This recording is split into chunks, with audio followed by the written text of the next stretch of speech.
Chers invités, je suis très heureuse de pouvoir clôturer avec vous cet événement si particulier. Aujourd'hui, à Bad Zurzach, nous avons eu le plaisir d'accueillir de nombreuses personnes venues de Suisse et du Liechtenstein, parmi elles des représentantes et représentants d'institutions centrales comme la Caisse de compensation, l'Office fédéral des assurances sociales, ainsi que des associations partenaires. Nous avons tout particulièrement salué la nouvelle directrice de l'Office fédéral des assurances sociales, Doris Spianki, à qui nous adressons encore une fois nos plus sincères félicitations. Malheureusement, je n'ai pas pu être présente en raison d'une maladie, même si j'avais préparé cette rencontre avec beaucoup d'engagement. Je le regrette vivement, et cela nous a également rappelé combien la collaboration de nombreuses personnes est essentielle pour qu'un événement comme celui-ci puisse réussir. D'un point de vue organisationnel, beaucoup de choses ont été mises en place. Des chaises supplémentaires ont été installées, une équipe de tournage et une photographe ont capté les moments forts, et grâce à l'interprétation simultanée, toutes les personnes présentes ont pu suivre le programme sans difficulté. L'après-midi était placé sous le thème « Intelligence artificielle, être ou paraître ». En introduction, nous avons découvert comment ChatGPT décrit Bad Zurzach et ce que l'IA signifie au fond, des machines qui accomplissent des tâches nécessitant habituellement l'intelligence humaine, apprendre, planifier, communiquer. La technologie n'est pas nouvelle, mais la question de savoir comment l'utiliser aujourd'hui de manière judicieuse et responsable nous concerne tous. Avec Kevin Kuhn, fondateur et CEO de GOPF AG, nous avons eu le privilège d'entendre un intervenant passionné, profondément ancré dans la pratique. Il a comparé l'intégration de l'IA à l'ascension d'une montagne. Il faut du temps, de la compréhension et les bons outils. Il a montré de manière frappante à quel point les organisations échouent souvent à cause de leur propre paysage de données, trop de systèmes, trop peu de clarté, des éléphants informatiques, trop lourds et une infinité de termites Excel.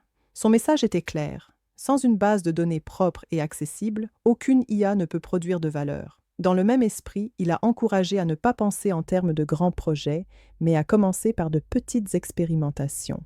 Avec son AI Maturity Model, il a illustré comment la curiosité, les premiers tests et l'intégration progressive sont souvent plus efficaces que de grandes stratégies qui restent trop théoriques. Serra a ensuite ouvert la réflexion sur un aspect essentiel. L'enjeu principal n'est pas la technologie elle-même, mais les personnes, leurs peurs, leurs incertitudes et la responsabilité qui ne doit jamais être transférée à une machine. Elle a rappelé que la Suisse ne dispose pas encore d'une réglementation contraignante en matière d'IA, ce qui rend d'autant plus important pour les organisations de définir leurs propres principes.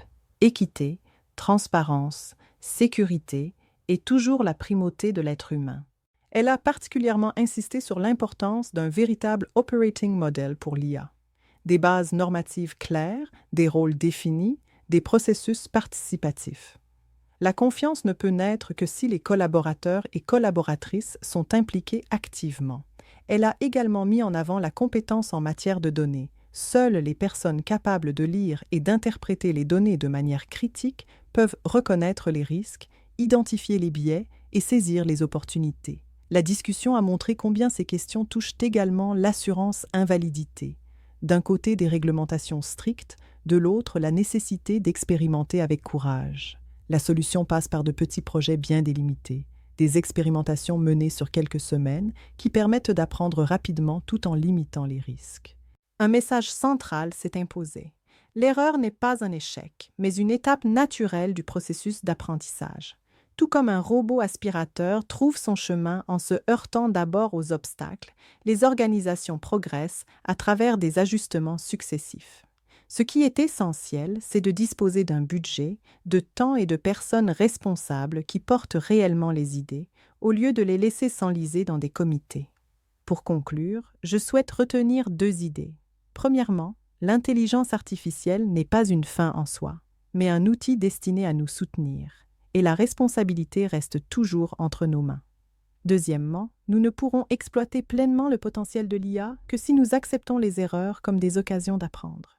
Je remercie chaleureusement toutes les intervenantes et tous les intervenants, toutes les personnes engagées en coulisses et bien sûr vous, chers invités, pour votre intérêt, vos questions et votre participation active. J'espère que cette journée vous aura non seulement apporté de nouvelles pistes de réflexion, mais aussi donné le courage d'explorer de nouvelles voies. Merci beaucoup et je vous souhaite un bon retour.